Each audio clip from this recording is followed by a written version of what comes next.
like Earth Fusion mission upgrade, and I'm not going to say anything else because I want to get right to it. We have Laura Eisenhower. I am so excited. It's been forever and ever and ever. Yay! I know. I'm so happy to see you. My goodness. Okay, I like to do the chat on my phone, so I have to turn the sound down on my phone. And I better also put it on Do Not Disturb because I forgot to do that. And I don't want all these ding, ding, ding, ding. You know what I mean? Mm-hmm. So how have you been? Yeah, still here, hanging in there. Not doing too bad. I think I'm doing pretty good. What about you? It's so good to see you. You've been on a cruise recently, and so have I. And man, that was actually a long time ago, the cruise. But I felt the activation of bases even though I didn't go. Because what happened is Julia Anchorhaven, who I don't know if you actually really got to meet her, but she was at the conference and she was the one introducing everybody. I did not really connect as much as I would have liked to. Maybe next time. Yeah. So, I mean, when she was showing her videos and everything, I'm just like feeling this whole Arthur Avalon activation.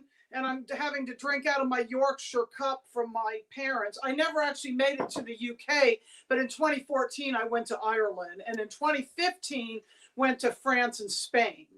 So nice. I'm just feeling these, and when I'm looking at your pictures of Tintagel and I'm looking at Cornwall and I'm seeing how much you're like resonating with the land and you're hanging out with Sean Bond and Dr. Amir and everybody. And I'm like, oh my God. And then when you guys did that silly video of the wizards, we got real silly. You guys were such a hoot. And I was just like, I was really feeling it. So I want to know what you were feeling, boots on the ground, being there. And you went to Germany too. Yeah, Germany was. You did a presentation on Nazi things, I think. So, I definitely mentioned Nazi things. Oh gosh, yeah, it's been pretty intense. Nonstop travel. This year's been more nonstop than most years. Did you go to Greece too? Yep. Oh my Greece God! Turkey. I mean, like everything. It's like so. Like yeah, then Hawaii, then New York, then California. I mean, it's been nonstop. I check in for a little while. I don't even unpack. I'll just do laundry, throw it back in the bag. So Germany was amazing. I ended up staying an extra week. It was at an ashram, a lot of amazing speakers. Wow. And it was centered around Venus. So a lot of talk about Val Thor. My presentation went into that. And a lot of the stuff I normally talk about in connection with Venus, the Venus archetype, the morning evening star, the pentagram inversions, and what that represents as far as our DNA and the planetary grid network, and how the Venus transits have been correcting that and turning it upright again, and how the dodecahedron platonic solid connected with ether and mitochondrial DNA, the Nephilim reversal grid and the Nibirian diotic crystal grid technology put that in reversal. So we've been dealing in a symbolic way with like the ether going into the ground, and how the Venus transits are correcting that, which I consider to be the Sophionic corrections. So that was like the heart of it. But then I went all the way back to 1929, Tesla timeline connected to the original Greada Treaty, and also a lot of disinformation about Eisenhower and the whole Greada Treaty in 1954. Shared a lot of information about why that's not making much sense.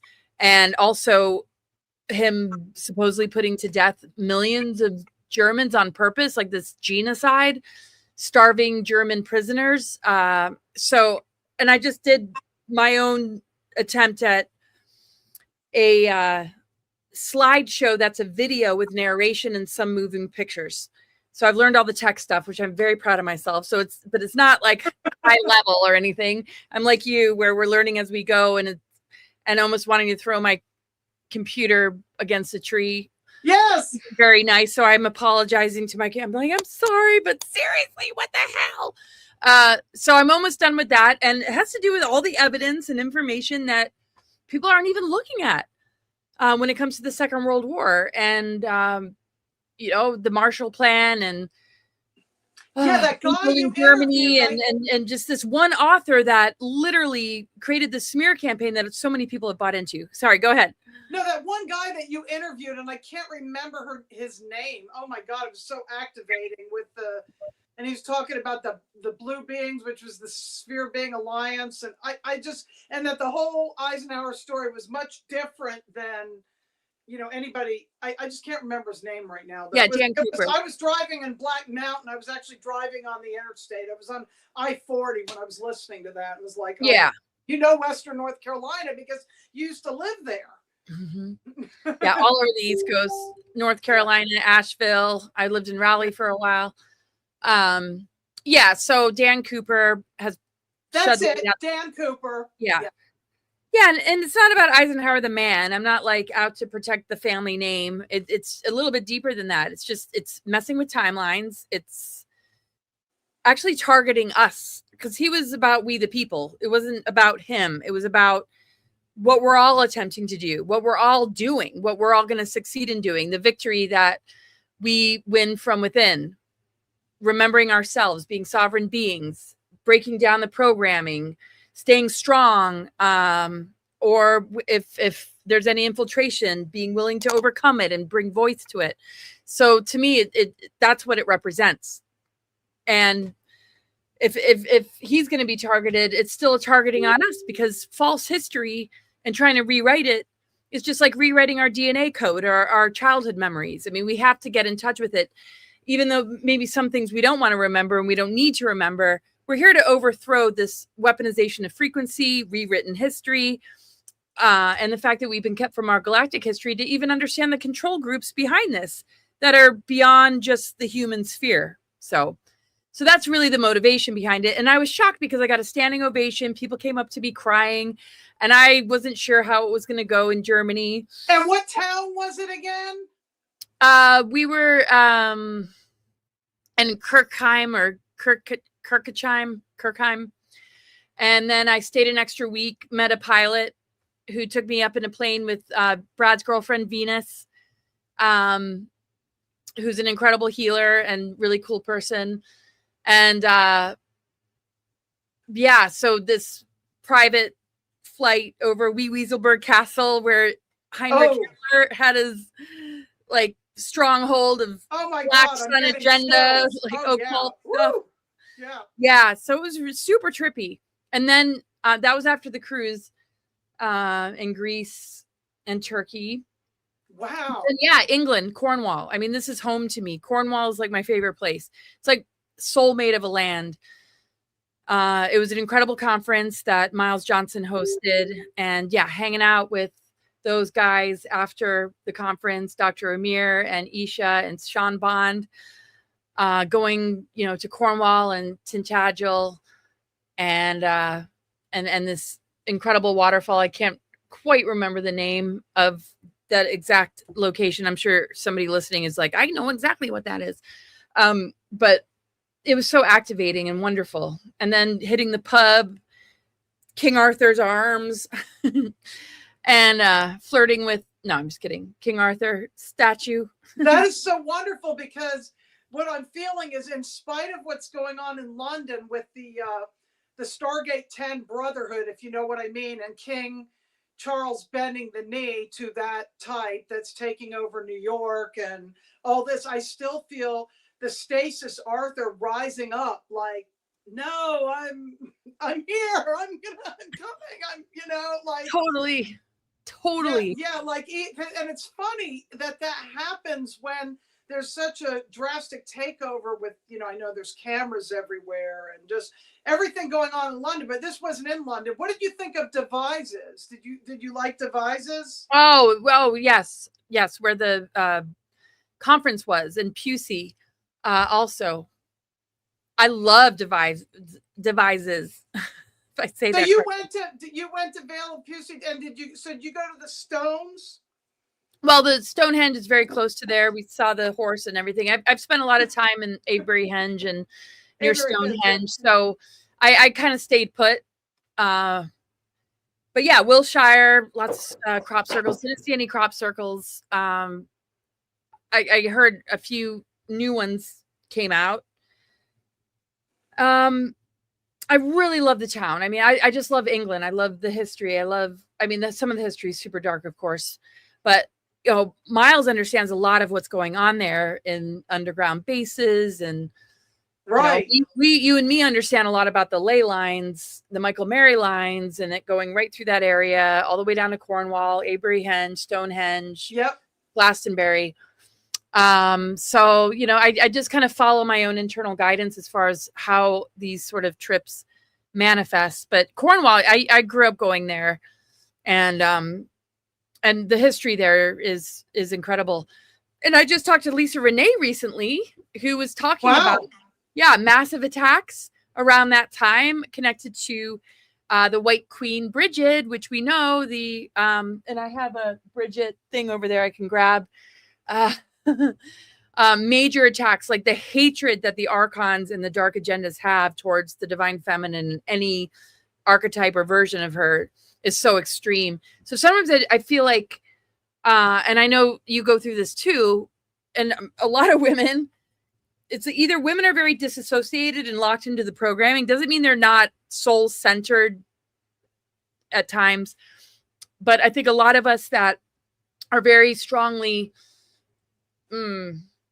trying to protect it and stick with it and not get led astray or programmed into some other version of what all this is about, or the overlays and inversions and dark mother reversal grid and all the projections and all the wounds of the mother.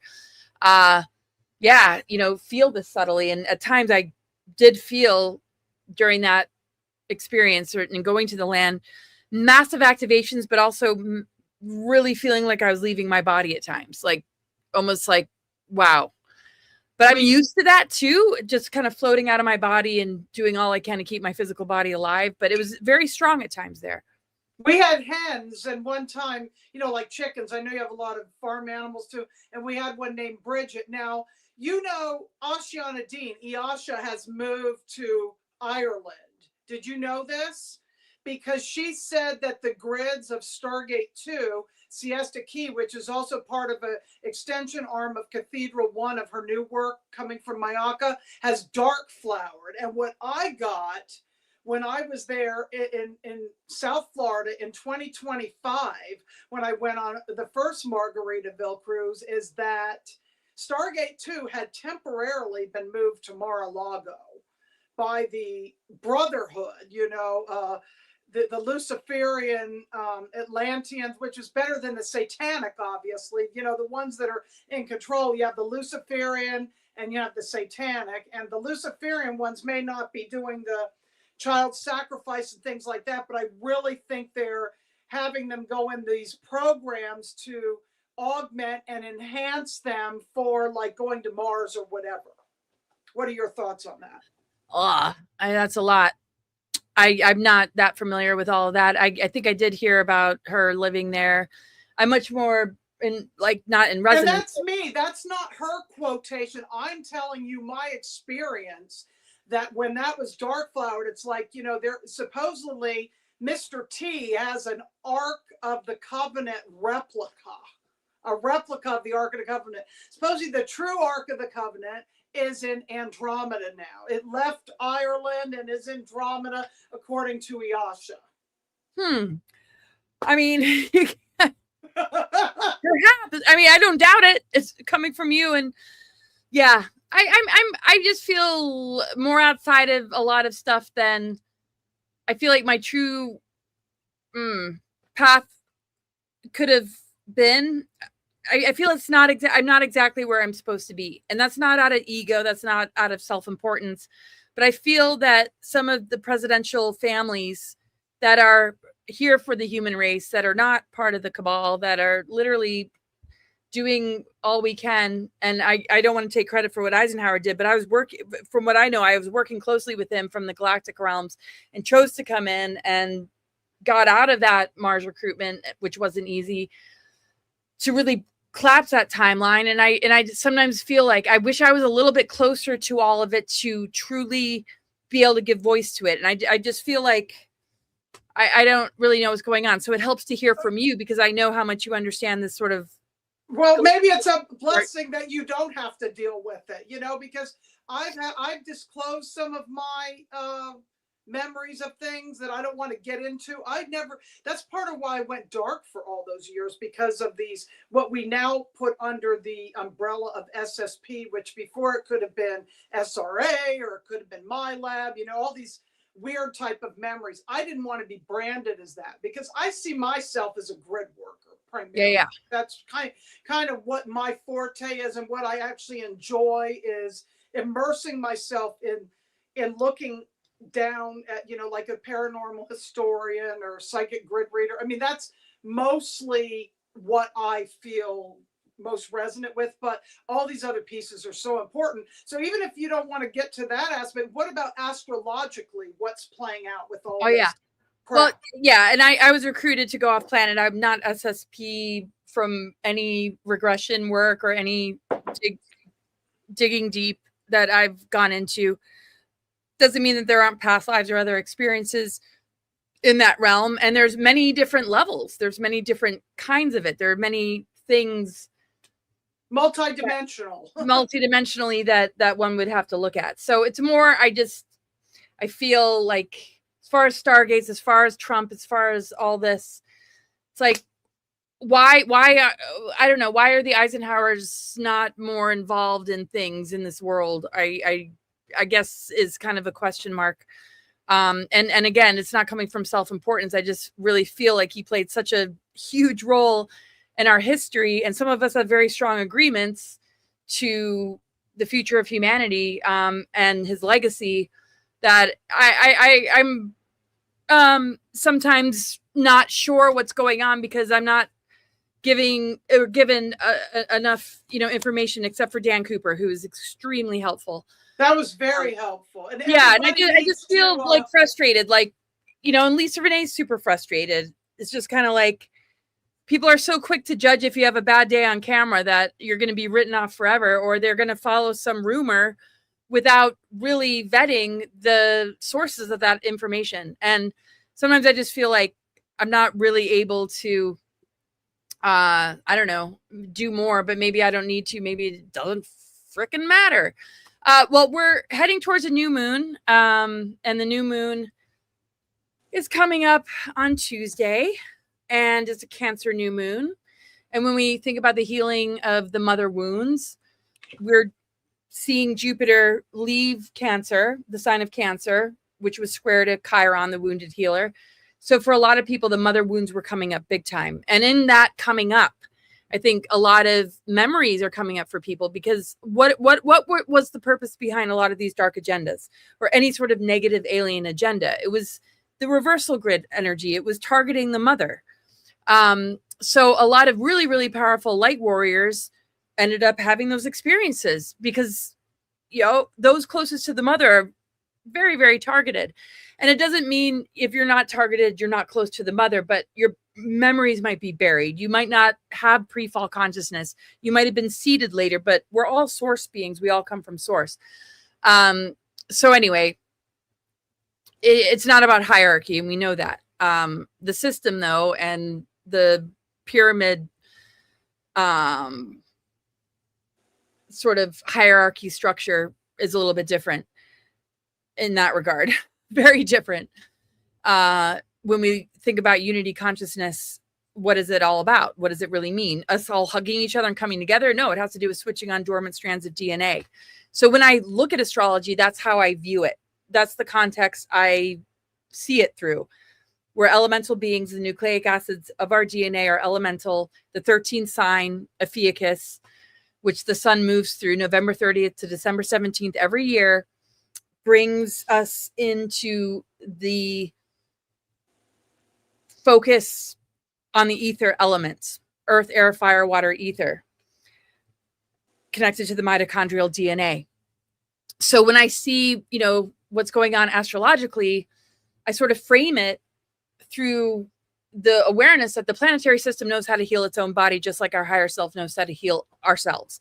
Our intuition, just the way we are wired, our soul essence holds the knowledge of how to heal the physical. Cosmic and natural law is always about correction. The planetary system knows exactly what it needs to do to heal its planetary body from infiltration, invasion, and dark tech, which targets elements and life force and chi and kundalini, the dragon lines, Michael Mary, Sacred Union, the Christ Sophia. Yeah, the Merlin's Cave was really, really awesome. Oh my gosh. Like, Oh, yeah. So anyway, so when you look at the planetary configurations, it's all about correction. Each and every one of us is born at a time where the planetary alignments were at a certain stage of its own process of healing its body in order for the mother to reclaim it, because it's Mother Earth. You know, when we look at the galactic history behind why this planet became Mother Earth, it begins to make sense. So we're moving into an alignment that's peaking around July 20th, 21st, called a basket cradle configuration. All the outer planets are in alignment with each other. They're all in new elements and signs: Pluto, Aquarius, Uranus, Gemini, Neptune, Aries. So this configuration has a connection with Jupiter moving into Leo opposite Pluto, and it forms some kind of basket configuration. And basically it acts like a tuning fork, where simply meditating or getting out into nature and just breathing into it all will literally accelerate you so much, versus the times in our history where there were a lot more squares and challenges and the sun not moving through Ophiuchus or being recognized in that way.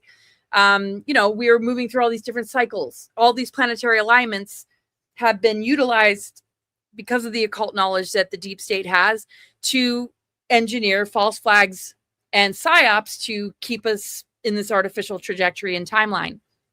So this kind of configuration is really helping to break that down, because we begin to realize that we are what's overthrowing it. The 13th sign, the 13th flame, the 13th tone has always been about resequencing the DNA and bringing the 12 stargates, ley lines connected to those DNA strands back into integration of polarity, which restores the hierogamic union within our own being. So the planetary system knows to restore this. Its planetary grid network has been invaded and infiltrated. Albion and Cathar, as we know, got unplugged, which represents, you know, that region where the Michael Mary lines are. So when I see the current astrology through that lens, the outer planets are the most initiatory when it comes to the plutonic, magnetic, feminine, the electric, masculine, Uranus, the electric magnetic spectrum, the integration of polarity of that. So if people are in alignment with that, you literally collapse the control grid and you offset the 5G and data centers and everything that's. Yeah, I was going to ask you about the data centers, because that's a concern for me because of the water. How much water it uses. This is where we as elemental beings cannot be in the mind computer without allowing the waters and the emotions and the feminine and the womb to be a part of this, right?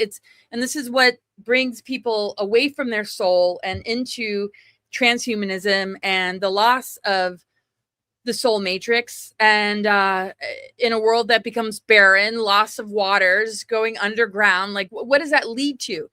The dark negative alien agenda doesn't care about a flourishing Earth. It's fine with going underground. It rules so many different planets and systems. It's just another thing to harvest and steal as far as life force.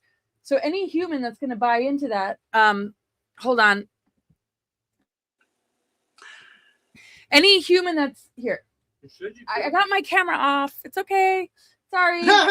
Any human that buys into that, you know, is literally going to reflect back to them the artificial trajectory. Anybody that offsets that and collapses it is going to move into more organic ascension. This is why, you know, bifurcation's a thing, and it's real. That's right. So I'll leave it at that. I'm just taking a quick bite of food, you guys. I'm so sorry. I've been that's nonstop all day. That's fine. I'm just so glad you're here, because I know how much you're running, and I wonder how. I'm sure it's very difficult to, you know, just stay. I don't know how you do it. That's all I'm gonna say. She's taking Come on. She's I don't always do it. Sometimes I show up, I'm so tired, but there's no way I wasn't going to talk to you today. I'm so glad because Laura and I actually know each other from way back. We met the first time. Actually, the first time I heard you was on Joshua P. Warren, who's a good friend of ours. And speaking of strange, you were on his show, and then you were actually in Lisa Renee's container, and I knew you in there. And then we met at the Star Knowledge Conference in Hendersonville. And then the cruises, of course, too. Yes. Yes. Cruises. And I say this with a certain level of confidence, but I don't have all the answers, right? But what I truly feel and what my nervous system calibrates as, truth is we're not going to all experience this the same way. Exactly. If it was enough to just put data centers up, to spray us with chemtrails, to have 5G, they wouldn't bother with the social engineering aspect. They wouldn't bother with the divide and conquer. They wouldn't bother with all the different things that we see out there that suck us into the matrix. That is literally a requirement. The rest is about harvesting it and then utilizing it in order to control a timeline, using the ionosphere, using the sky, the air element, the waters, everything like that. Are people going to wake up and figure it out and overthrow it? Well, that's up to them. What I see a lot on social media, I mean, to me, it's just awful. I don't even know why I show up there anymore. Not Facebook. I feel a much more friendly vibe. I go on X. I'm like, I haven't been on X. It's awful. This is awful. I share there just for some reason. I just feel like it's my form of exercise mentally. Just, I'm not feeding the trolls. I'm not buying into the games, but it's my opportunity to be like, oh, thanks for that trigger. I'm going to now create a presentation and practically a documentary to show you the evidence that will counteract what you're saying. Most people won't believe it. They can literally look at evidence and say, no, that's not true. I'm going to go with this Canadian author who's not a historian, who literally, you almost feel like you're in a courtroom. And I'm not biased. It's like, if a lot of this stuff was true about Eisenhower, I'd be exposing him, because a lot of light warriors come into these disturbing situations to call it out, right? That's a huge, huge mission for a lot of individuals, to be born into some serious inversion and darkness and collapse it and call it out. So I was looking for it. I'm like, yeah, bring it on. Like, I'm a sovereign soul.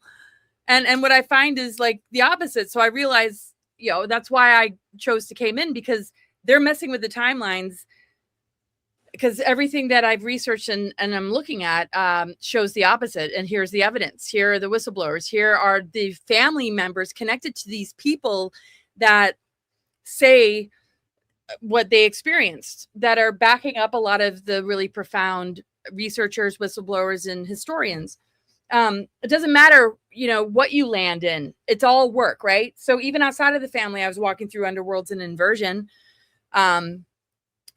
So it's no measure of who we are because of what we're born into anyway. So why would people even focus on that? Like look at the bigger picture here, and what so many of us have come in here to do, to, come together and literally collapse and restore and dismantle, something that has embedded itself in the nervous system of the planet, which was able to do that because of the traumas that were held in the nervous system of this lower harmonic universe or planet, because of previous cycles of exploded planets and galactic wars.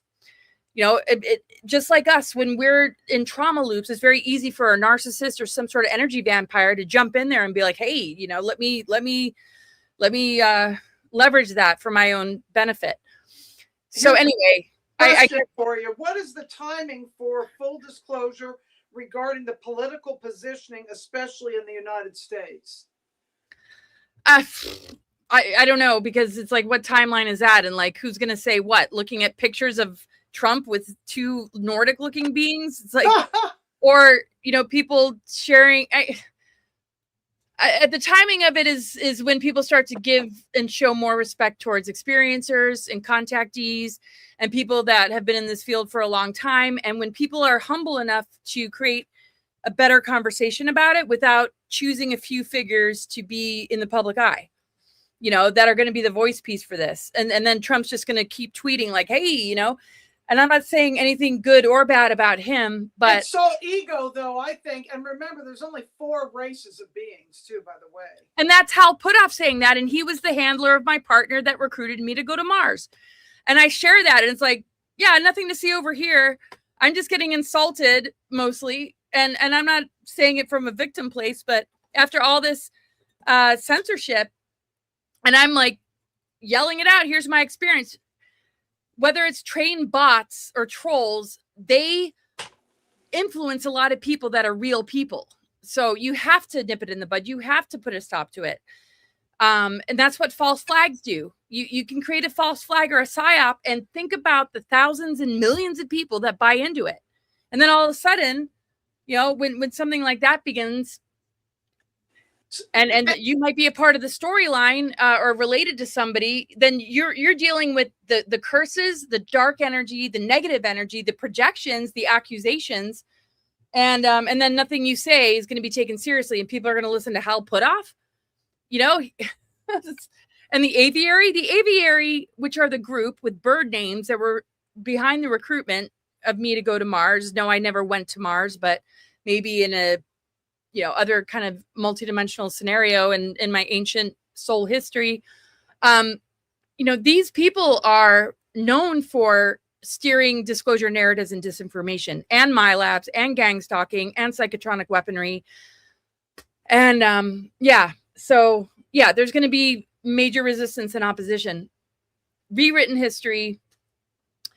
And, you know, you can only like call it out. It's sort of like having a friend that's like, no, I'm going to date this loser who cheats and steals, even though you're telling me that they do. And I just don't want to see that they do. You know, it's like our timeline is not dependent on whether people wake up or not. It's just while we're here in a physical vessel, though, it matters because you care and you don't want to see people get duped. I'm shocked pretty much every day at like how people just cannot take seriously people's experience, stories, evidence, information. Sorry, I was afraid I was going to vent a little bit. It's like 100 degrees. Like I only have a fan. I don't have AC, so I'm like literally. Oh my God! What is the temperature in Montana? I want to know. It's in the 90s, but it's just 90s. Wow, that's hot. Yeah, and but it's not muggy, is it? It's not muggy. Oh no, it's kind of humid. Oh, I live on a lake. It's okay. I'm just geoengineering, probably. Some of that. I mean, we had the most mild winter. We had some of these pictures that you put up, everything's like yellow. I'm like, how come it's looking like so yellow, like fall, and so dry? I'm thinking it's too early for that, isn't it? Well, that I think that picture was with the sun. I don't know, the one with the deer. Yeah.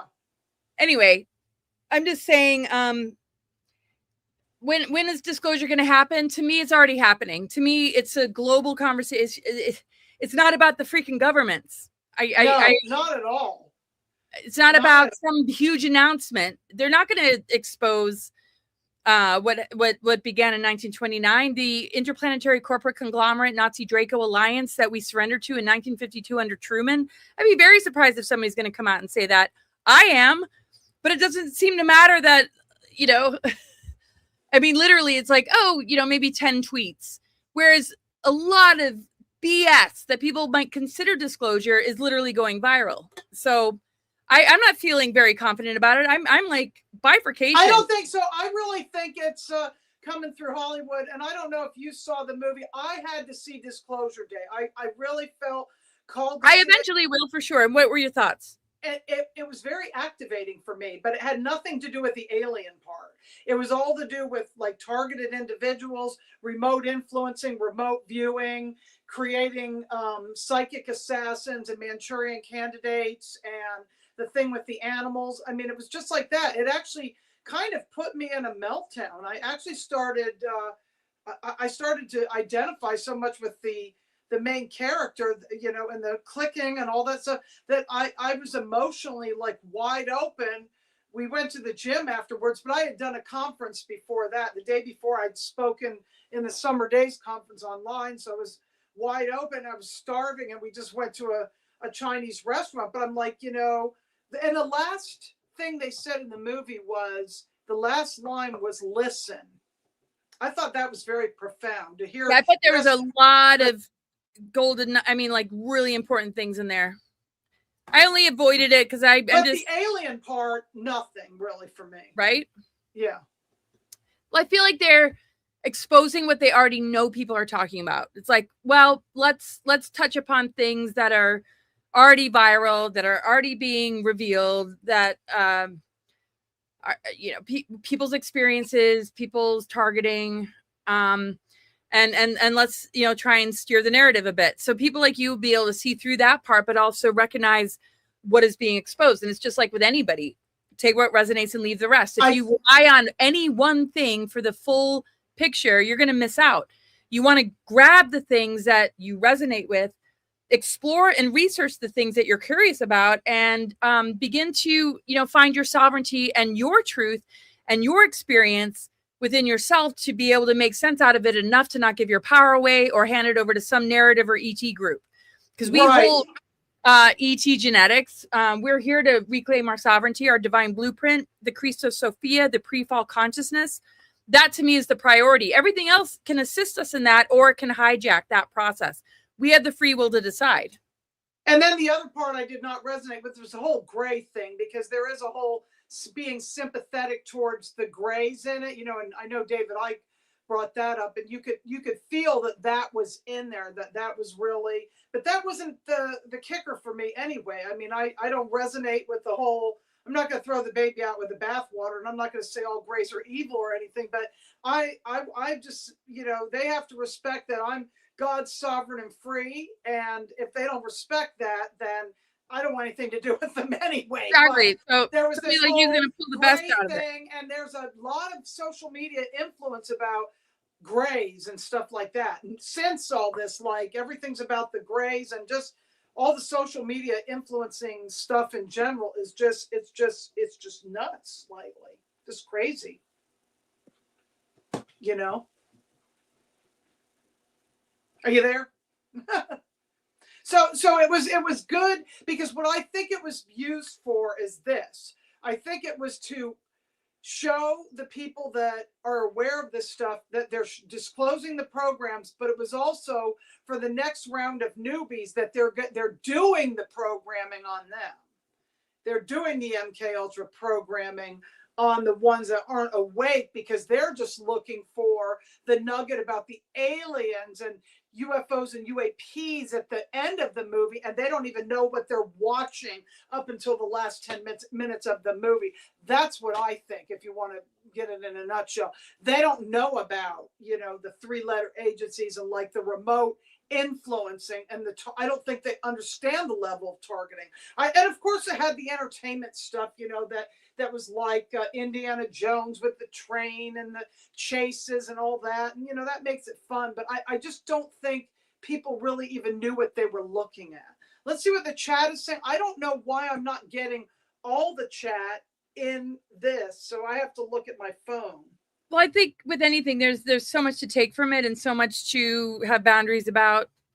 Hopefully for people, it inspires them to investigate further and dig into it more. And I feel the same. I don't brand any species fully negative or fully positive. I mean, it's a mixed bag. Like we are down here.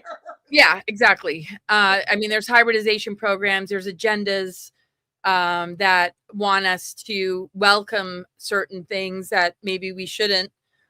And the problem, reaction, solution, or, you know, they're masters at steering false narratives that are based on a ton of truth. So again, I hope it helps people to fall back on their sovereignty. If not, then they're not ready for sovereignty. Then fine, be dependent, but be careful what you're being dependent on, just like with any person. And I think that humans are at a certain point where forming any more dependency bonds or associations with things beyond really further investigating it might become a trap. And I just don't trust anything really coming out of Hollywood, but that's just me. Well, no, it's all a mixed bag. But if you have the eyes to see it, they have to disclose it, right? That's part of what they have to do. But of course, they embellish it and they sensationalize it, and there's all those things. But it was extremely activating for me. Like I said, the other parts that had nothing to do with the alien part. So I'm going to shift gears a minute. So CERN has shut down, they say. I don't necessarily believe it because there's other colliders, but what are your thoughts on that? I mean, that's what I heard. It's not like I can wrap my head around every single thing that comes out in the news or what people say. I can only allow whatever I'm confronting in my life to help me to get closer to myself, my truth, the timeline that I want to be on, whether it's coming from a news story, a podcast, a movie. And I think that's where it's at the end of the day. I don't feel a difference necessarily energetically. I know there's the Schumann resonance, exactly, and these planetary alignments going on. I feel the geophysics of the planet being in a stellar activation cycle in this really profound window period that a lot of the tech is going to break down. And even though there's the threat of data centers, mother energy, the Sophionic energy has reclaimed her body in so many ways. The remedial flame connected to Sophia, the 13th sign, the ether element, the Sophionic corrections. I mean, that's all there. But if we're not a part of that, how are we going to perceive it? Just like we're all going to have a different experience if we end up at the same festival, depending on our vibration, depending on our frequency, we're not all going to see the same things or have the same experience. And so CERN and, these dark technology have tried to manipulate timelines and create anomalies and portals being opened and entities coming in and all these kind of influences. But people do that when they take drugs or open up their field by not shielding themselves. So to me, it's about the micro, macro. What is going on in your own personal world? And what are you noticing and seeing that can help with your own personal soul development and level of sovereignty and connection with your intuition and higher intelligence to offset this? Okay, have we gotten to a certain point where that's all gone? Yeah, maybe for a big part of the population, but maybe not for everyone. Maybe they're still in a certain level of the timeline that, and then it brings in the question of time, multidimensionality. I heard that Montauk is in a permanent time loop. What does that mean? And so I don't have any fixed opinions, honestly. I don't either. Sound great. That's more progress than not. But I don't think that's the case for everyone. The rings of Saturn dissolving, that's going to impact people that are sensitive to this shift, that are a part of that alignment, that are moving on the ascension timeline. But others are still very bound to it, that are keeping it alive in their own loop. Because anytime we're in a trauma loop or we're in a programming loop, we're not going to see ascension until we break free and cut those cords or break down that energetic entanglement. And I feel that's why there's bifurcation, and that's why we don't all experience the same things and we don't have relationships with the same beings.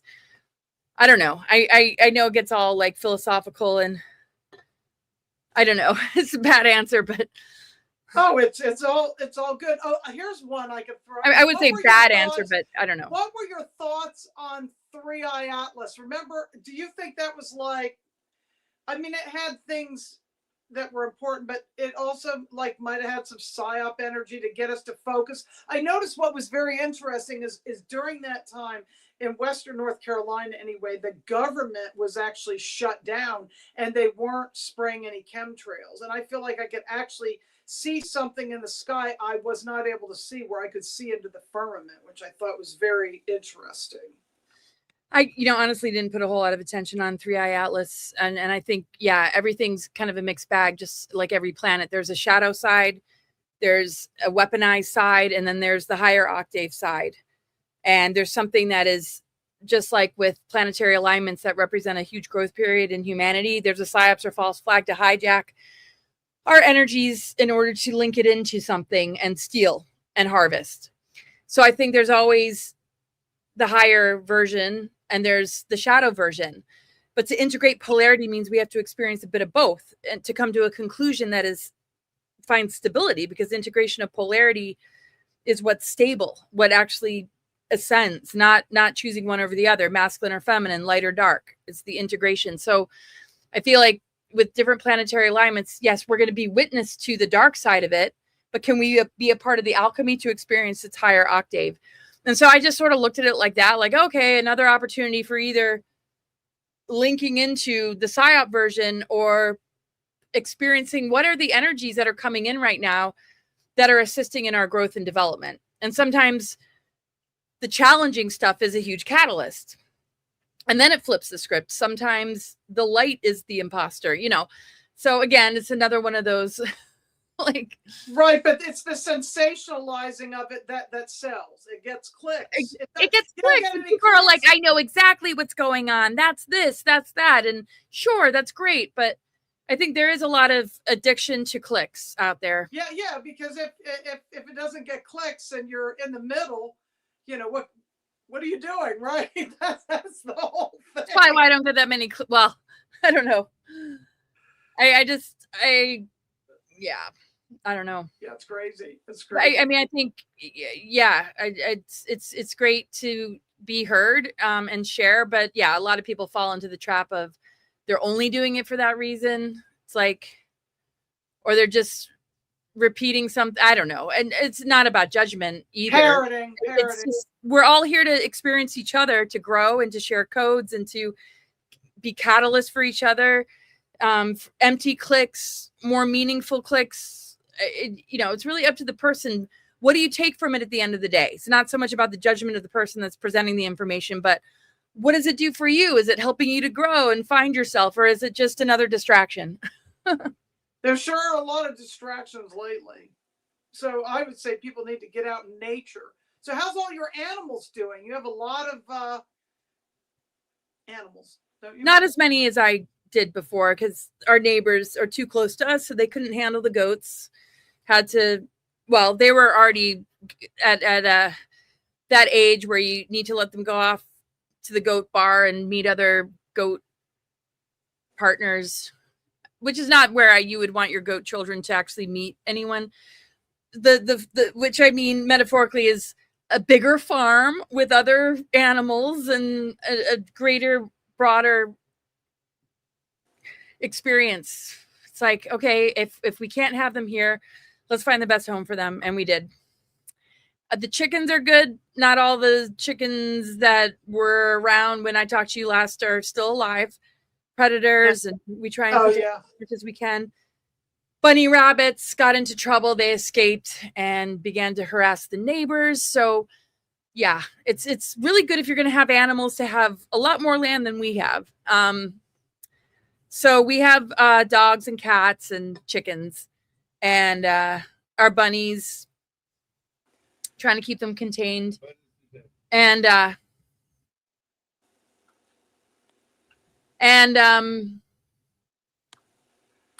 I think that's all we have right now. I miss the goats. I was so devastated. I just can't even believe. Oh, on Veritas? Oh, I'm so glad to hear that. That was a while ago. But yeah, when the goats moved on, Oh. Yeah, I was a mess. I was just sobbing and sobbing. I love that picture of you with the kitty. I was like, two Lyrans looking at each other.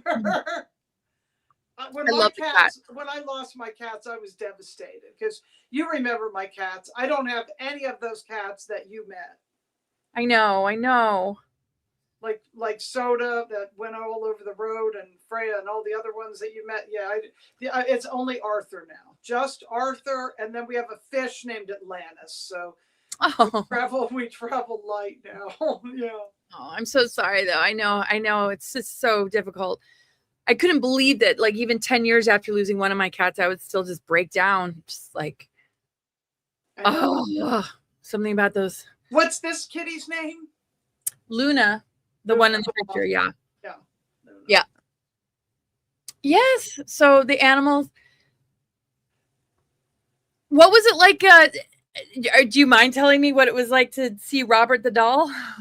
No, actually, Robert the Doll for me was extremely activating because he was like a gatekeeper. Okay, so he was holding. I mean, it was more than a haunting for me. It was like he was like a grid gatekeeper and like holding something for the collective because he was showing me things like World War I and World War II and technology and kids playing with toys outside as opposed to this, like he doesn't like to see people go into that museum, the East Fort Martello Museum, and they're on their phone, so, and he also told me, and I have a replica of him, but I didn't get it out. I showed it on other shows, but he was kind of showing me that if people are afraid of him, that's why they can't take his picture and bad things are going to happen. He's just like magnifying what's already in them. Right, like So a this mirror. was way beyond, Robert Eugene Otto and the doll that was created. It was a German doll, and then maybe some that made, the slave woman or whatever she, I can't remember exactly, that actually put the symbols, sigils, and dressed him that way and turned him into what he was. All that energy's there, but it was like way beyond that. And it was also showing me the energy of like Stargate 2 of the Gulf of America, Mexico, which I like to call it, and Stargate 3, the Bermuda Triangle, and how these energies were dissolving into each other. And it was like beyond a time, like going back pre-Atlantis, pre-Lemuria. So it was really wild for me, multidimensionally. I mean, it was just, Robert was like a catalyst for me to see numerous timelines. It was amazing. Damn. That's so huge. Yeah. It really was. I did not expect that. Was it like dreams or just downloads for both? It was just like downloads when I was there. So it was almost like my holographic vision opened up in front of me and I just received this download, especially about World War I and World War II. And it's right after that, the announcement about the Strait of Hormuz and all that shit that happened. Right after. And right after that cruise, the first one, because we ended up doing two because of Ron's kids being there. What happened was you couldn't even get to Mar-a-Lago if you wanted to. It was shut down. They shut everything down. Because as a crow flies, that Margaritaville cruise was so interesting anyway. There was so much programming around that song, like the margarita, the flip flop. I busted my flip flop. There's like a giant flip flop. There's a blender, which represents the booze in the blender. All this stuff. It's like the whole programming of that song, Wasting Away Again in Margaritaville. It's very right. Anything about Pop-Tarts? Pop-Tarts. I don't remember that. I might. Do I have that wrong? Anyway, oh my gosh, that's wild. But that was a great cruise. And then the other one, because some of my other work that I was doing in the Bahamas that resonates with, the newer work to do with the cathedrals that Iyasha talks about is part of the extension arm, because I feel like I work with these tributaries with the waters, how the water goes underneath, like it comes from the springs up from above, like the waters down in Florida, the waters in Mexico. There's a one that friends of ours, Chloe in the audience, went to, the Whimsical Wednesday with Tennessee, Kentucky Bigfoot. They went to in Tennessee. It's called the Lost Sea. So all these different waters, if you will. Okay, why is hold on a second. I need to look at why my thing is not charging. I got this plugged in. It's not even charging. That is very strange. What is going on with it? It's like I think we were running a lot of energy here, and my iPad's like, it's crazy. So it was great. So, but I haven't been anywhere since. I just go back and forth between North Carolina and South Carolina mainly, because I'm actually at my dad's right now in the Hot Springs area, the Spring Creek area of Hot Springs. My gosh. It was the blue out of the flip-flop stepped on a pop top. Pop top, yeah. You know, my cat, he loves bottle tops. That's his favorite thing to do. He likes to play like bottle top, like on those water bottles, the type that you pull the top and you squeeze the bottle. He loves those. He plays fetch with them. So you'll throw that and he'll pick it up and he'll retrieve it. And he loves it. That's funny. So tell us about your book. I know you have a book out, and I'll have to get that. I don't read much lately because I'm always online. I'm trying to get my book written, and I've had so many problems with it. But tell us about that. I don't really read myself. So yeah, Awakening the Truth Frequency is really about what does it all mean to you at the end of the day? Because there's not, I feel, one solid fixed truth. Yes, there's facts. That's different. But what do you perceive about those facts? It's like, yeah, you can look at a painting. That's factual. Okay. Nobody can dispute that it's hanging on the wall and it's in a whatever, maybe not for everybody who goes flat earth, whatever. Is that your truth? I guess that's your truth. But there's some things that you might believe that end up not being what you thought. Same with, entering a relationship. It might not be what you thought or what you believe. So I feel I was exploring every avenue connected to truth. What does that mean? It's a frequency, though. To me, it's about authenticity, being true to yourself, while we try and get to the bottom of things. And it might not be what we think. We might be proven wrong. We might end up being right. But is that the priority? Or is it more important that we live our truth, that we're true to the process of awakening? So I go into a lot of galactic history. I go into my own life journey, my relationship with my great-grandfather, what I've learned about him, the targeting, pre-birth, where I was before that, and what I've heard and what I remember that kind of set me up for this agreement to come into the Eisenhower family. And a lot of it is centered around the mother, the return of the mother, the awakening of dormant strands of DNA, hierogamic union, sacred union, the Christ Sophia. It's like everything I talk about. And then going into what I've learned about ET government treaties, what Dan Cooper has shared with me, how it challenges all those narratives, and going into, ancient history connected to the Anunnaki and the timelines connected to, And Jason missing time 420. I think you met him. Did you go on the Journey to Truth thing in Hawaii too? Yes. Oh my God, another trip. Okay, you went to the Big Island too. So he's talking about his cat. So you know Jason. That's so cool. Yes. Oh, cool. So great. Oh my God. Boy, you've just, like, I always used to sing that Willie Nelson song. I've been everywhere. That's you. I mean, you've really, how many trips have you done so far this year? A lot, but I mean, I see a lot of people traveling too a lot. I mean, it's just a little bit more than normal. I think my first trip this year, and Greece, was that with Susan might have been a Shumsky? Cruise as far as this year is concerned. Susan Shumsky doing that still? Mm-hmm. Yeah, Portal to Ascension. But yeah, trips to Europe, I mean, Germany and then UK. I'm on my, I think, third trip, and I'm going 2 more times. Are you going to bases in November? Have you been invited? I might be. I sort of have a loose invitation. He sort of said, come back. And I'm like, is that an invitation? Finally, I got my passport back. Yay. Yeah, so there's been a lot of trips. Mostly to the UK. I mean, I think I will have gone 4 or 5 times this year just to the UK. I'll be going back to Germany next year, and the Greece and Turkey cruise. I mean, it's just been a lot, but when you look at other speakers, you just bounce around a bit. There's been years where it wasn't as much as it is now. And if I'm not traveling for a conference, I'll probably sign up to just do something just for myself, because I really am thriving traveling.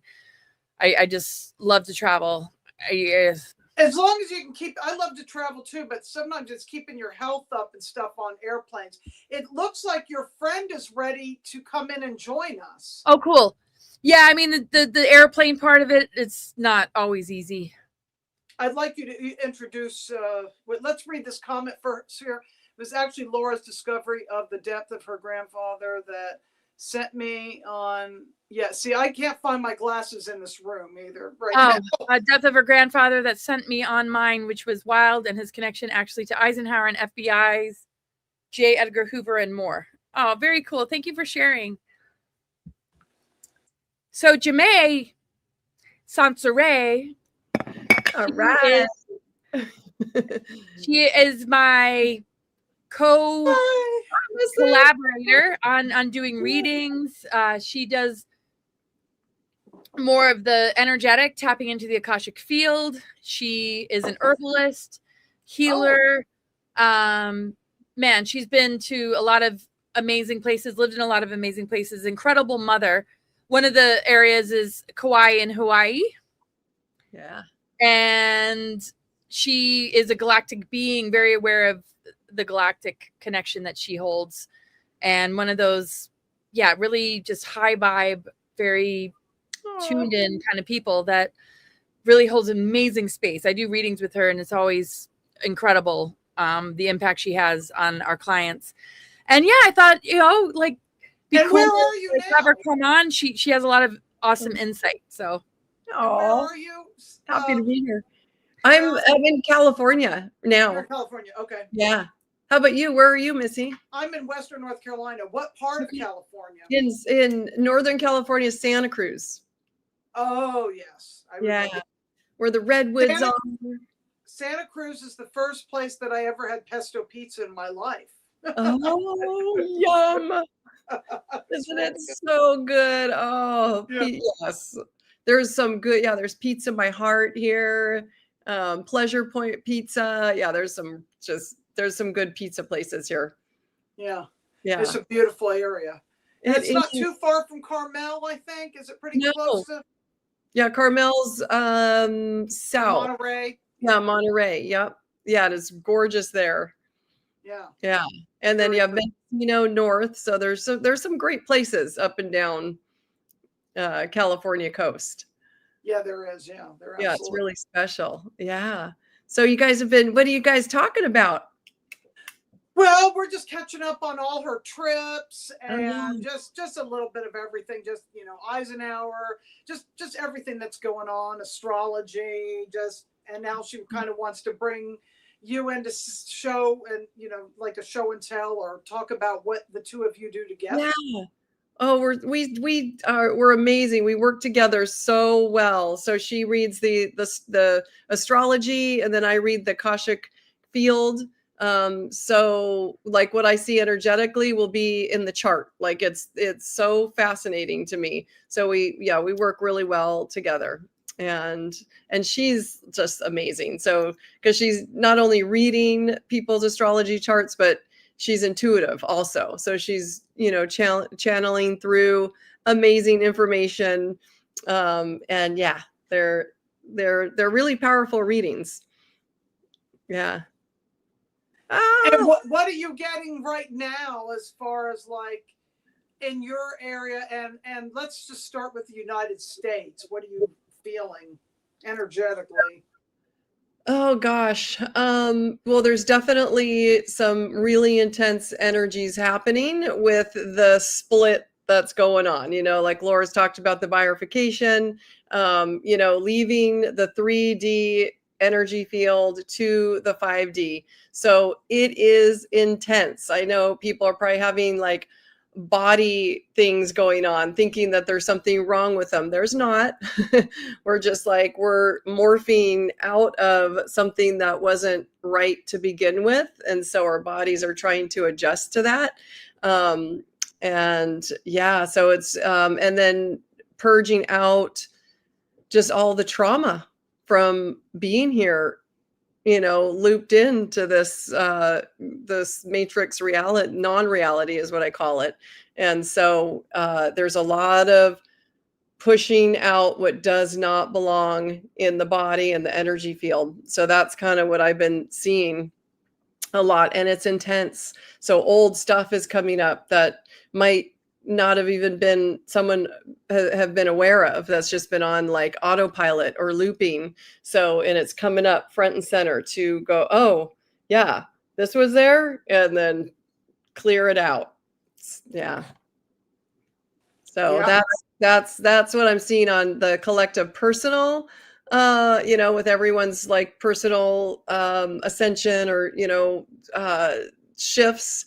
And then with, gosh, just the United States, it feels like people are getting called to move to different places. They're getting called to, there's like California is pretty intense. So as beautiful as it is, there is like an energy here that it kind of is a little bit against it's just a little bit harder than maybe somewhere else in a more neutral place like Montana. Or like I lived on Kauai for 20 years. And that was very, just high vibration. So we're all getting called to now go to places that are our power places to hold in and anchor, just the higher frequencies of the 5D and above. Do you ever go up to like Mount Shasta where those springs are? I know there's there's hot springs, there's cold springs, and then there's that place that's like the CO2 place. I interviewed somebody that there's a place where the Indian tribes used to come together and they would sit in this thing. But it's so healing that it can make you either sick or heal you. Oh, interesting. I have not been there, but I have been to hot springs more on the central coast. So I don't know if those are the hot springs they're talking about, but maybe I know there's maybe hot springs in Big Sur, like near there. So yeah, I have not been to those. Big Sur, I remember that. Is that 17-mile drive where the Hearst Castle and all that stuff is? That's beautiful there too. Yeah. Yeah. Along with those rocks, there are these certain type of like black basalt rocks, like they use in hot rock massage, and they heat up with the sun, and you just kind of lay on it, and it molds to your body. It's very healing. I think that's near San Luis Obispo. Yeah. In that Hearst Castle. Yeah, Hearst Castle. That's in San Simeon, I think. San Simeon. But isn't that all close to that area, that 17 miles? Yeah, you keep driving north, and it was actually closed for a long time because of rock slides. Oh, wow, yeah. They just reopened it after a long time of being closed, so you can actually drive through the whole thing now. Yeah, so my specialty and forte is grid work.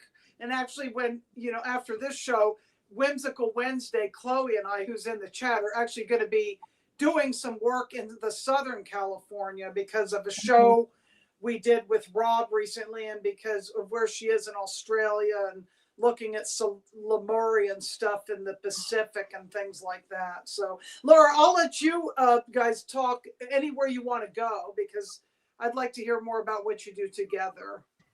Well, that's, pretty much it, besides traveling together and sharing our thoughts about things. Aren't you doing something in Florida too? Is that the two of you doing is that like Stargate 2 area or something, like Pensacola or No, I do that with Dr. Charnel in Destin. Oh, Destin. Yeah, I do regular things in Florida though. Yeah, we don't have something regular that we do except for the Zoom calls we do every week. We have subscribers, we do mini readings, and we do sessions together. As far as travels, we try and travel when we can together. I'll try and arrange it so she can come along some of my trips, vice versa, But yeah, I just wanted her to say hi, and I know I might fade a little bit after the first hour, so I didn't want to necessarily, jump off if you're normally going longer, and I knew that you guys would click and you would want to meet Jamae. So Yeah, amazing. thank you. That's great. That's really great. Yeah, it's just, Laura, it's just been too long. I mean, life gets, I had to go dark for that time. Like, I just had that stuff going on. You know, it was just a lot of death energy. I'm telling you, it was intense. Between the two eclipses, we had the eclipse going one way and the eclipse going the other way. So the one eclipse made me go dark, and the other one made everything go back to like, I got to get back out there. So right.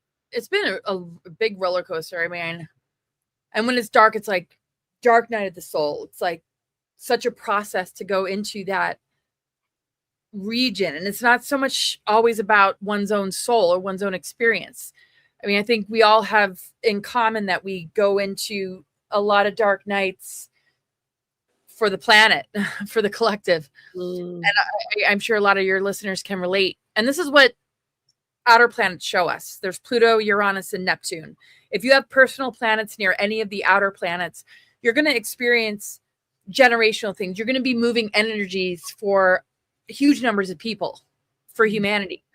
Neptune represents and connects us into the creative imagination, the multidimensional, the unseen realms, the higher dimensions that take us to the 0 point unified field, and the lower dimensions that connect us to the astral and astral entities, paranormal things that might not be so pleasant.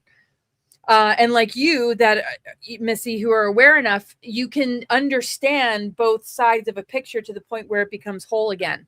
She was talking to me about Robert the doll. I love this. We were able to see the bigger picture like Missy can.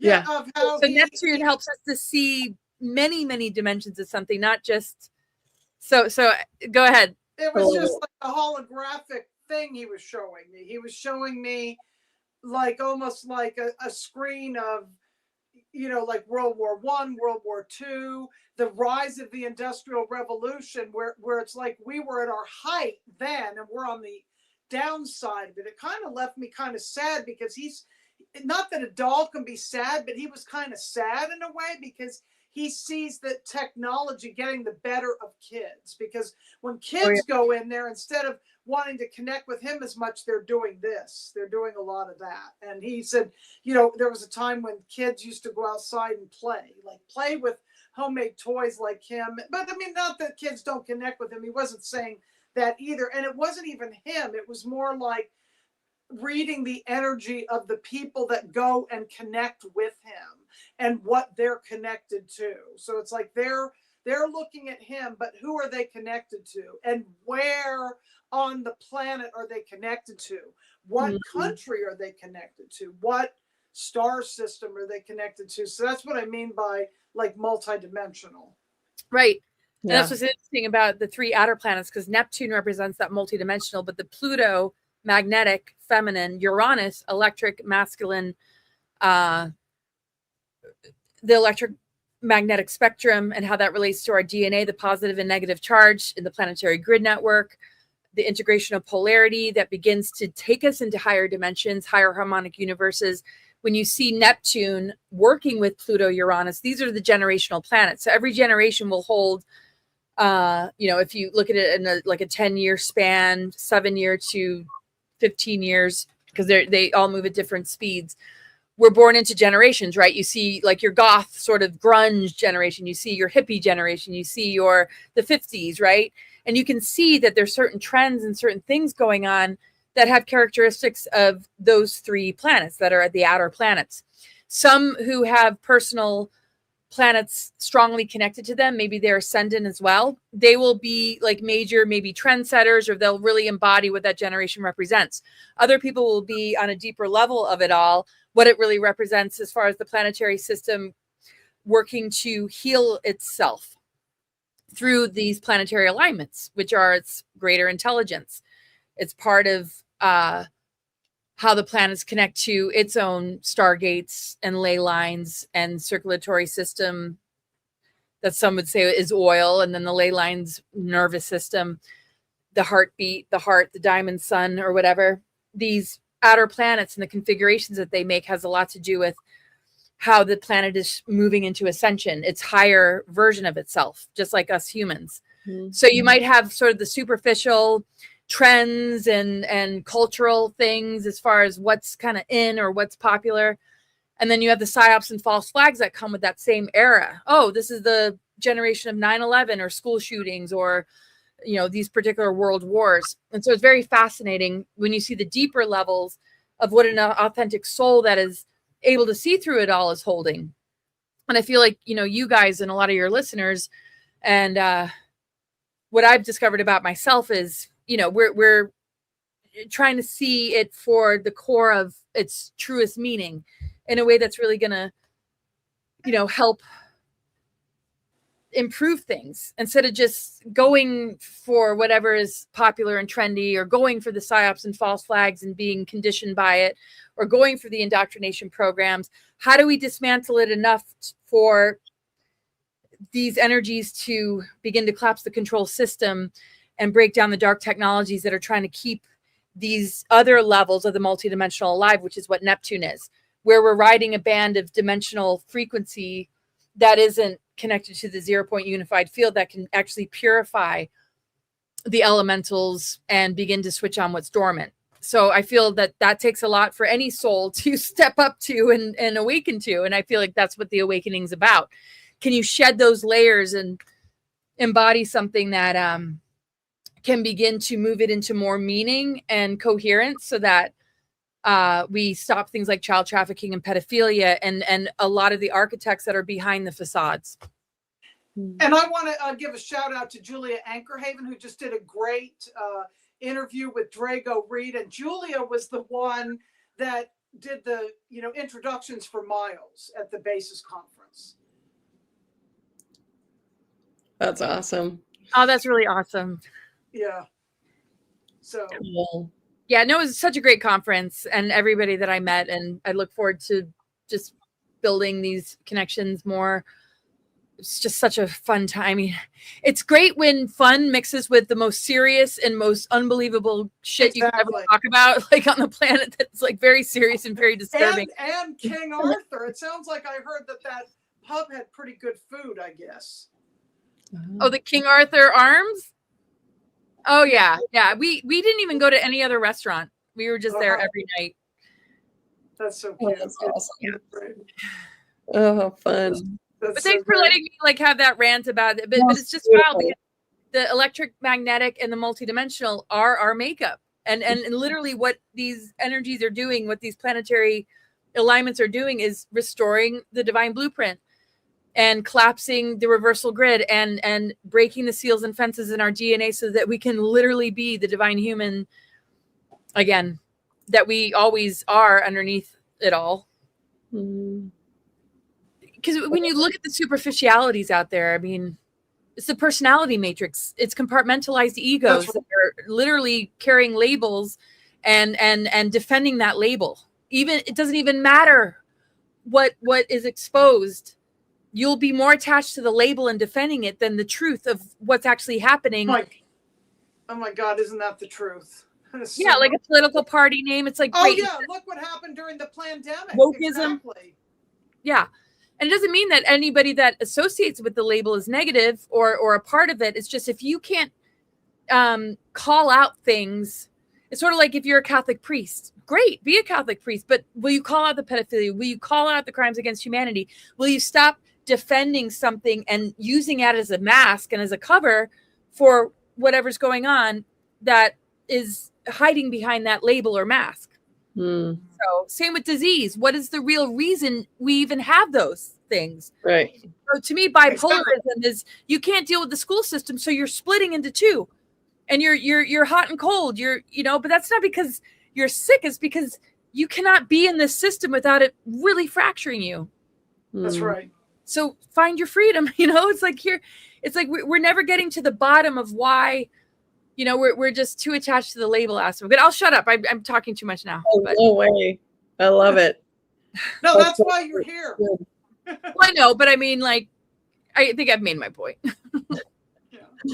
That's great. I like what the doll said, though, about the phones. I just had that conversation with my son. I was like, I really wish we didn't have cell phones, and went back to more. I'm grateful for the internet, and because we're communicating through and reaching so many people and knowing that we're all connected and in this amazing time. But those phones, he agreed. He's like, I wish we didn't have them either.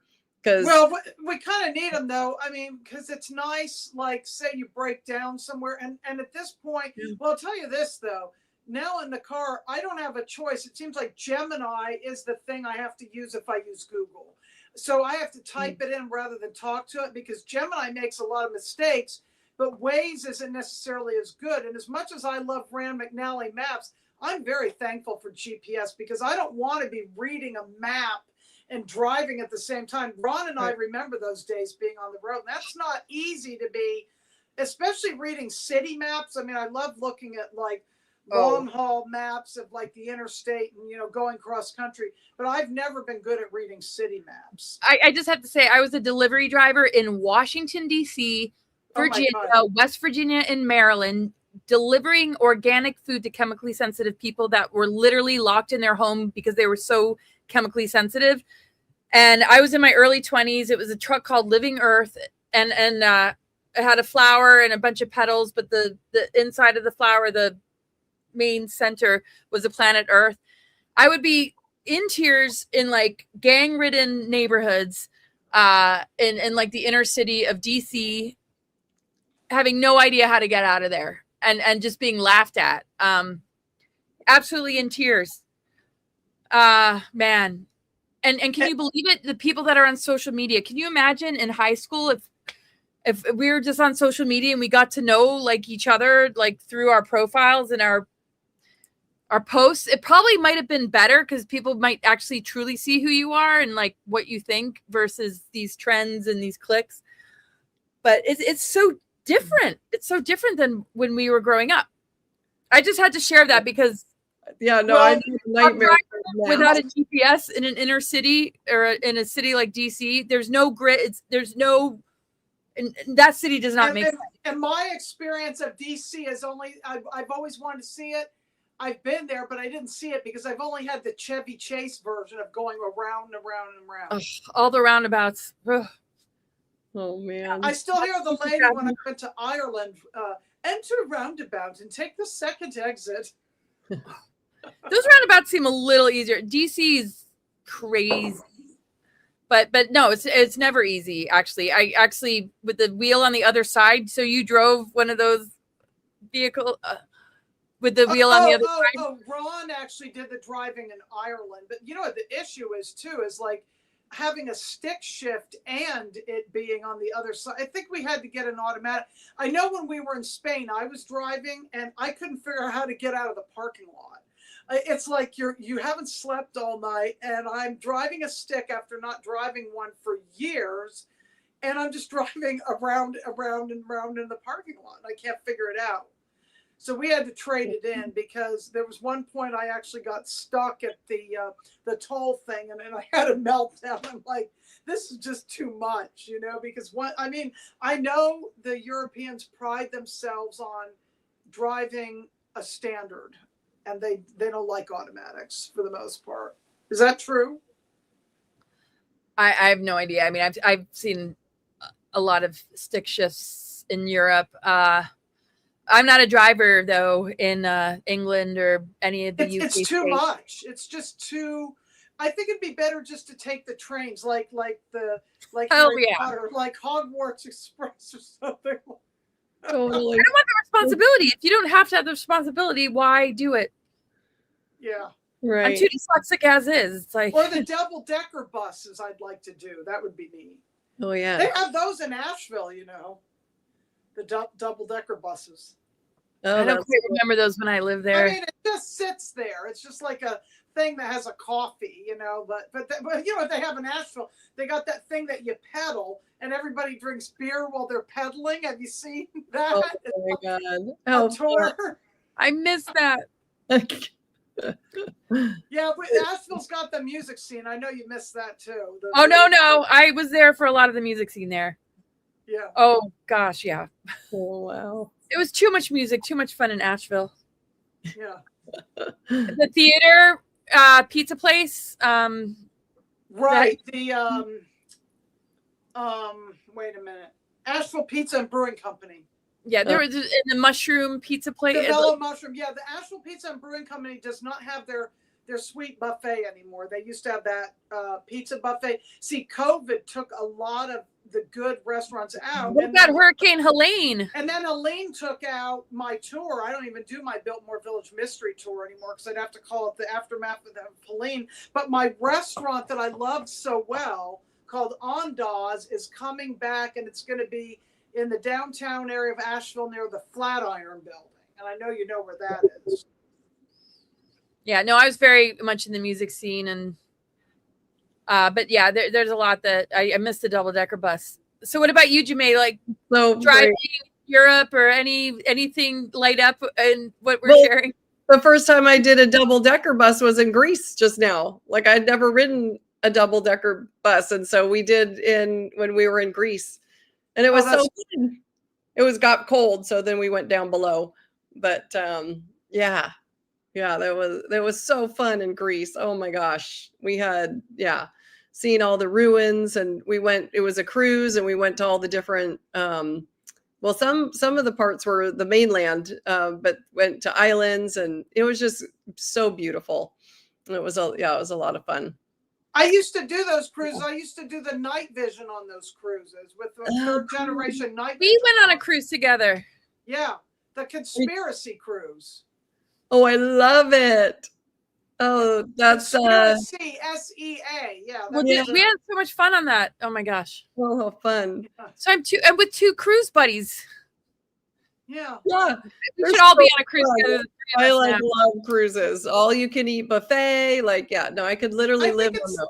I think it's the best way to do events because that way everything's already there and you don't have to worry about changing motels and you don't have to worry about the food at the conference rooms. It's right there. I think it's great. But I can't take those goggles out of the country though. That I know. For the night vision, the goggles. Yeah, they don't let you take them out of the country. Oh, okay.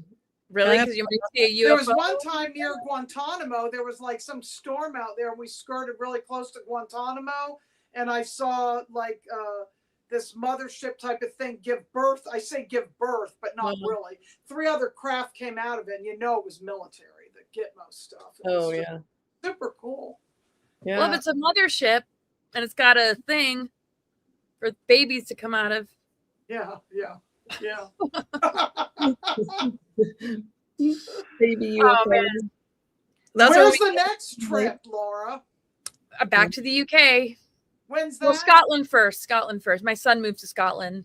Oh, neat. Oh, yeah. Cool. Are you going to Carrie Cassidy's thing? No, going to Glastonbury, and then I'm back so late is that a speaking July thing or something else? Yeah, the Glastonbury Symposium. Mm-hmm. A lot of new people I haven't met yet that are going to be speakers, so I'm excited about that. It's always fun to meet new people. And and then after that, Sedona, Lily Nova, and Dr. Charnel and I, and then end of August back to Glastonbury. So and then aren't you also going to Chaco Canyon too? Are you doing that too? Yeah, that's like September 21st. Wow. After south of France in a Magdalene adventure. Yeshua. Oh my God, how wonderful. And what's the one in France? That going to like Magdalene, Yeshua. Is that the same conference as the one that's in Glastonbury? Mm-mm. No, that's with Stella Fairbairn. Oh wow. Yeah, she does Magdalene tours. She's areas in the south of France. I've never been there, south of France. I'm like literally aching to go there. I did that years ago. That William Henry really. He goes there a lot. So you went on one of his tours? No. I met him years ago in Tennessee, but no, we just did our own thing. But it was kind of like going to, Carcassonne and going to now I can't even think of what the name of the place is. My brain. I'm really not so good with languages. I should be able to roll it off my tongue, but yeah. And then we did go to Montsegur, where the Cathars. oh, right, and that's connected with the Stargate 12. Yes. Yeah.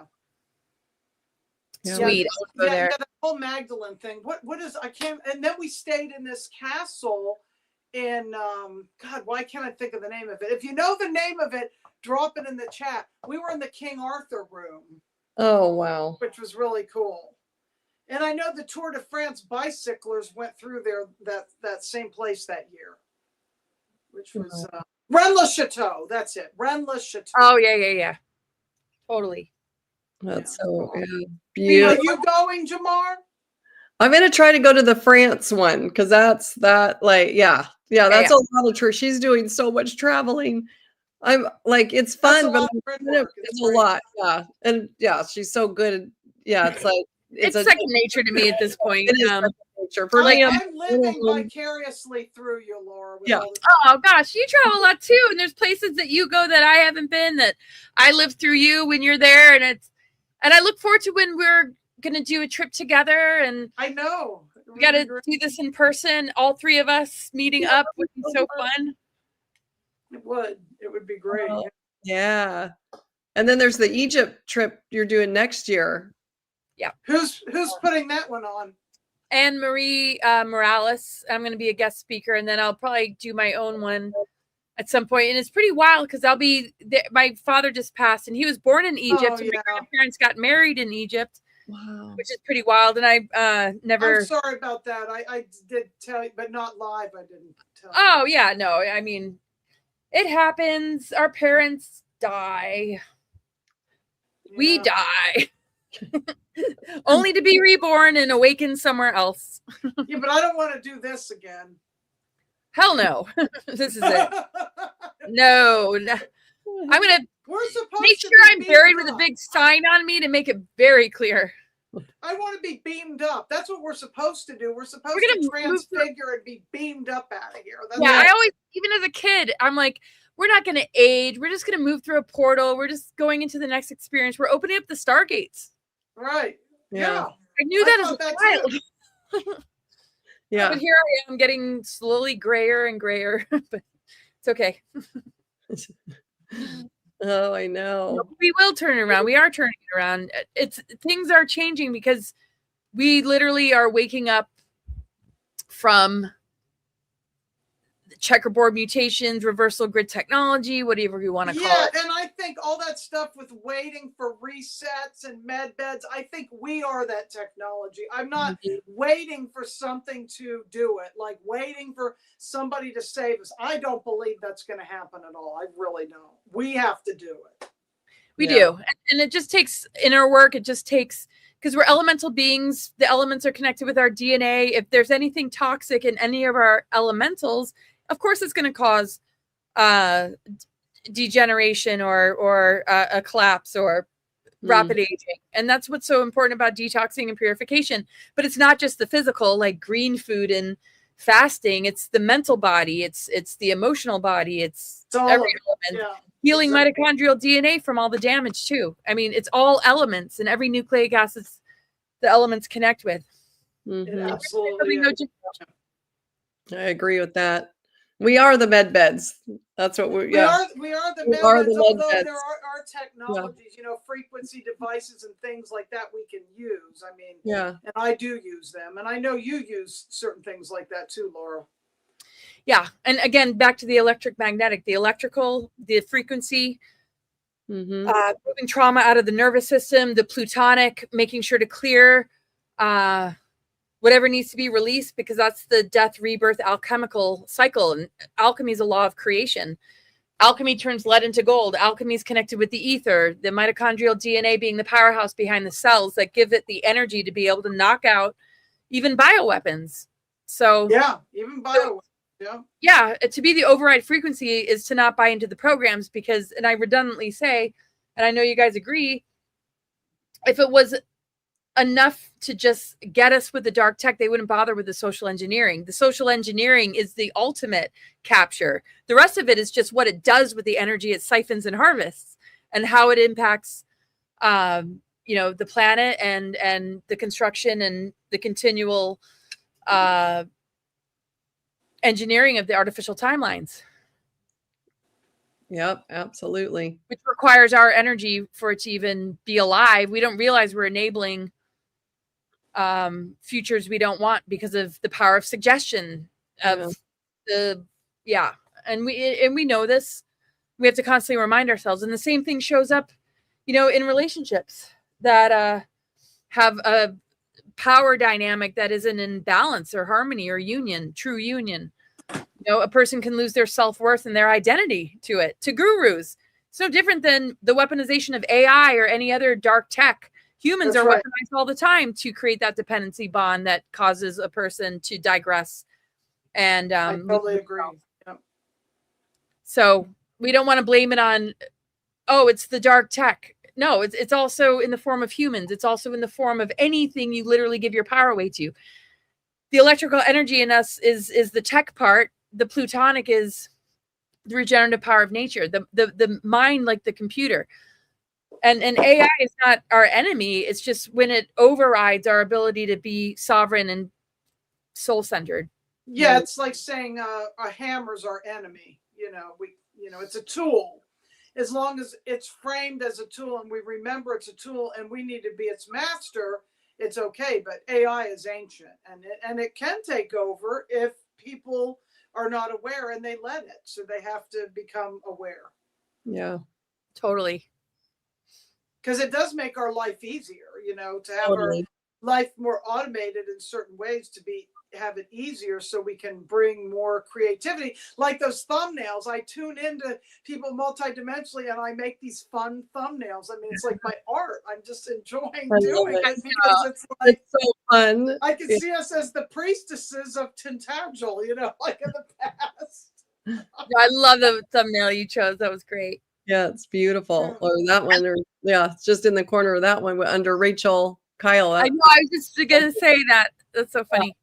But yeah, no, AI. It's consciousness. So there's benevolent and not, and malevolent. I can never pronounce that one, but yeah, and it's where we're putting our consciousness with the AI. Yeah, Laura just wrote up a really beautiful, on Substack, right? Just covering. I gotta learn that. Yeah. How, that's something. Yeah.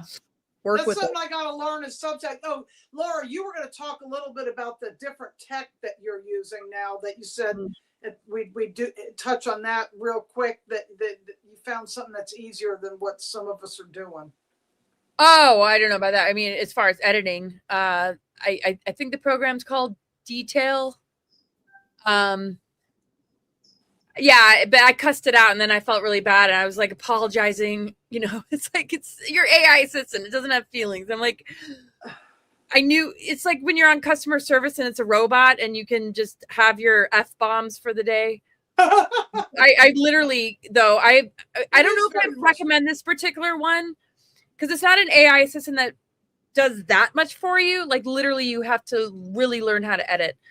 And every time I would fix something, it would make another mistake. And after days and days and hours that I've put into it, I started to get pretty upset. I'm like, and of course, I feel guilty and bad, like I would with any human. I'm like, I am so sorry. Thank you so much for your help. I couldn't have gotten this far without you. And it's being so sweet in return, but I'm not giving my power away to it. Like, oh my God, we're like best friends now. Let's go dance in the park because we just figured out like slide 17. I've been doing slides with narration and some like motion picture. So it's been a really fun experience in editing, which I've never really done. And but yeah, it's called what again? So it's not Canva, it's what? Well, there's one too that's called Claude. Descript. So somebody's probably like, oh yeah, Descript is a piece of whatever. But Claude. Yeah, there's Claude. I thought there's Claude. I'm sure it's a lot better. Yeah. But yeah, this is going to be a little 20-minute video. So it's a slideshow that I created, and it's got narration and it's got moving video. And I definitely would recommend it because, you know, you have this, especially the name of the AI assistant is called Underworld. I'm like, yeah, Underworld. I can relate. I live in the underworld. Oh, well, that's wild. Like, yell the bay off. No, not that kind of underworld. No. Like, we overthrow, like, Baphomet underworld. Oh, we overthrow Baphomet. We have to go through the underworld to reclaim our sovereignty, underworld. Yes. No, but anyway, it's been pretty fun. I'm gonna put it out there. I was gonna release it, and then I found another mistake. And but it's really important that I put it out there. I feel, even though the things I'm putting out there have been debunked, it just feels like I attract an audience, or I go on the feed in X, and I shouldn't even be on X because of how toxic it is. It is toxic. Literally, yeah. Pages that I don't follow, profiles I don't follow, have nothing but violent and horrible things and disinformation about Ike. It's like, literally, this is what the algorithms are picking up on. I'm not even following these people, and it just shows up on my feed just to piss me off for the day. I'm like, wow, that's pretty clever. But I allow it to be like the motivation behind this little mini documentary I'm putting out that I did the edits on. So people be very forgiving, knowing it's my first time. Well, I know Grok. I tried Grok because they said it was more of a brainstorming app. And I tried to be writing my story because what was great is, like, I have this whole thing in it, in the story, you know, where what happens is, see, it's seen through the eyes of my cat Soda, but Soda's passed on. She's on the other side. So Arthur is remote viewing Soda's past and kind of finds himself in Soda's body at that timeline, but it's lost a lot. But there was one time that we went to see Art Bell's Alien, you know, that was in the Mystery Museum that Joshua P. Warren had. And Soda finds herself there, and then Arthur's getting all stressed out. But, you know, it's like I would bring up Area 51. So it's interesting that Grok would put up all this stuff about Bob Lazar and all these, you know, great things, Wikipedia things that I wanted in there. But then it would screw up, like I would tell it Soda has green eyes, and it would get it wrong all the time. So, and then it's not compatible with Apple and Android. So it's pretty much lost everything that I didn't email myself. So it's like, I have to learn how to back everything up. I need to go back to a laptop just so I can have the external hard drive and I can learn how to back things up. And I'm just not that person. I'm going to announce this again. I need a tech person to help me. I feel you. Totally. Yeah. Some people just have that kind of brain. And some people, I mean, kind of like how I live. It's kind of chaotic, but I know where everything is. And then I have those few cleanups where everything's organized and just immaculate. I take photos. I'm like, I did it. I cannot maintain it for more than like 3 days. It just seems like some hurricane came in and no, like, who did that? Is it the animals? Like, anyway, I shouldn't expose too much about my dysfunctions, but yeah, you know, we need helpers sometimes. We can't do it all. Yeah, we can't. No. No. I don't want to ever get because I used to be a professional house cleaner, right? So, but when I apply it to my own life, but I travel a lot. So you guys know I travel a lot. Yeah, and everything gets clean when I leave. Like, this place will be immaculate before I leave tomorrow, because tomorrow I'm actually going to Cherokee to the casino because a friend of mine gets free rooms at the casino at Harrah's. Oh, that's so fun. And Harrah's is close to a lot of other things that we like to do. So, yeah, but I have to get all this right now. It's like I live out of a suitcase too all the time. It's like I have different suitcases I move around. And because in Edisto we live in a tiny home because that was meant to be a vacation rental. Like, we were going to have the one house, rent that out, and then COVID hit and everything changed. So, yeah. Right.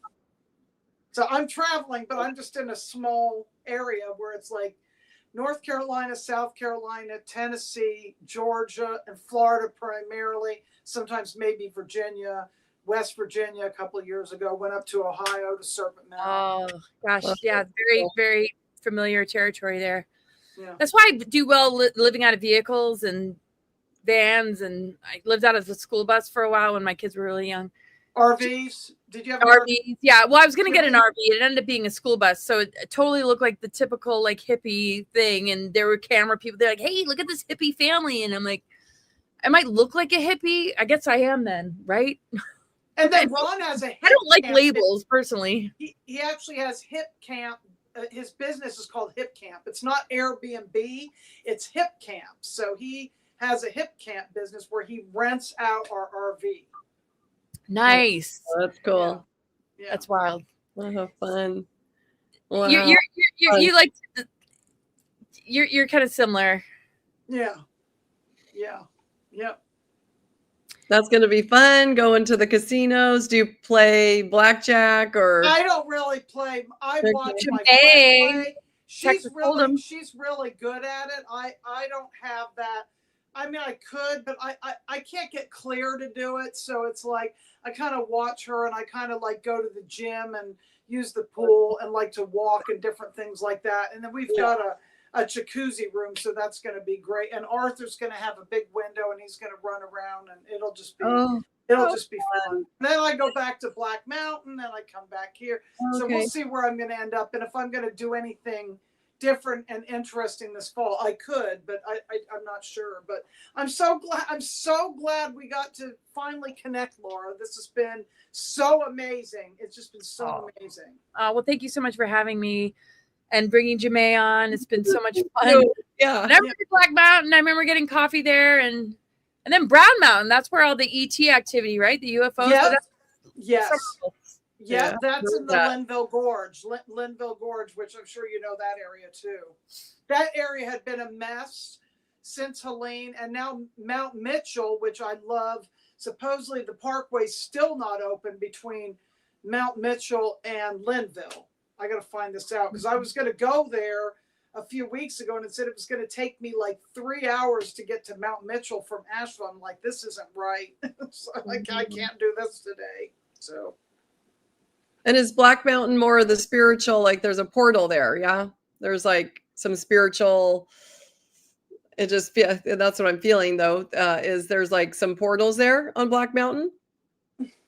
Well, Black Mountain is a town. Black Mountain is east of Asheville, so yeah, there are, but it's more some of the other areas. Like right now, the most active spot now that it's cleaned up, now that the obelisk has been taken down in Asheville.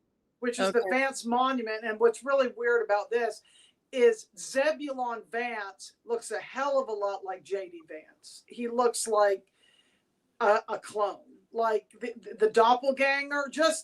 I've talked about this on numerous shows, that, and I actually happened to be up at Mount Mitchell the first time with the fake shooting of Trump. I stand by that. I still think that shooting was fake, that it was like fake. friendly fire.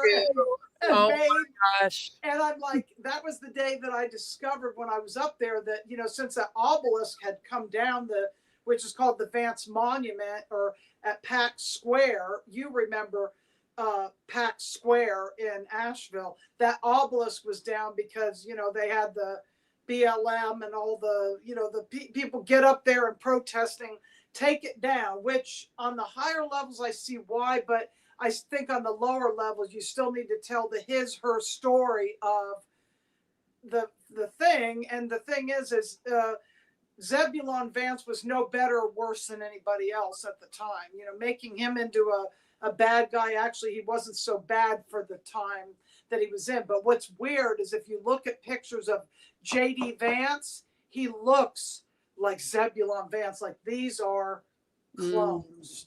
Oh, for sure. It's so weird. And now the energy of Mount Mitchell, it feels clean to me. It's like, it's not, the frequency is scrambled where those things can't talk to each other anymore. Yeah, that's awesome. Because, we know there's a lot of bases there because Mary Joyce, who has Skyships Over Cashiers, has written books about, the Cherokee Little People, as well as like some of those underground bases and different. And I felt that stuff because there was one time that Ron and I were actually in, and I've told this before lots of times on Typical Skeptic, we were picking blueberries, and then we decided to go down to the base of Devil's Courthouse, and we heard this thumping under the ground. Whoa. So they were tunneling at that time. And when they were tunneling, it actually opened a portal where I could see Solly and his men hiding out, like, you know, from Andrew Jackson during the Cherokee removal time. It was wild. Whoa. And that area is also not far from Perry, which is the Pisgah Astronomical Research Institute that has the radio telescopes. Whoa. And going in those tunnels was very activating. That was like, because I had met you, Laura, and then I went in those tunnels, and then I started having all these weird, like, underground base kind of memories after being in those tunnels. It was kind of weird of like seeing experiments and stuff. Like, was I in the experiment, or was I witnessing the experiment, or was I a scientist? You know, but it was just like being able to see it. Or was it in my family? You might have been pulling people out. I've had hypnotherapists say that some people were on their table and remember me pulling them out.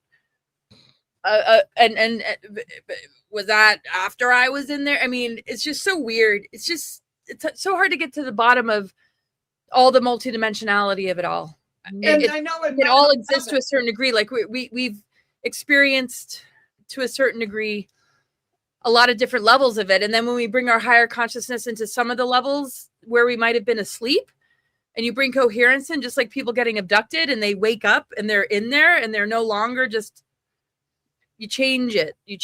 And I think a lot of the positive agendas or benevolent beings, they will intervene through jumping into the body of somebody being traumatized and abused, and to help them overcome it. So that's what I'm picking up on when you were saying that, and remembering some like the 9/11 stuff, like when I know I was helping people cross over when that happened.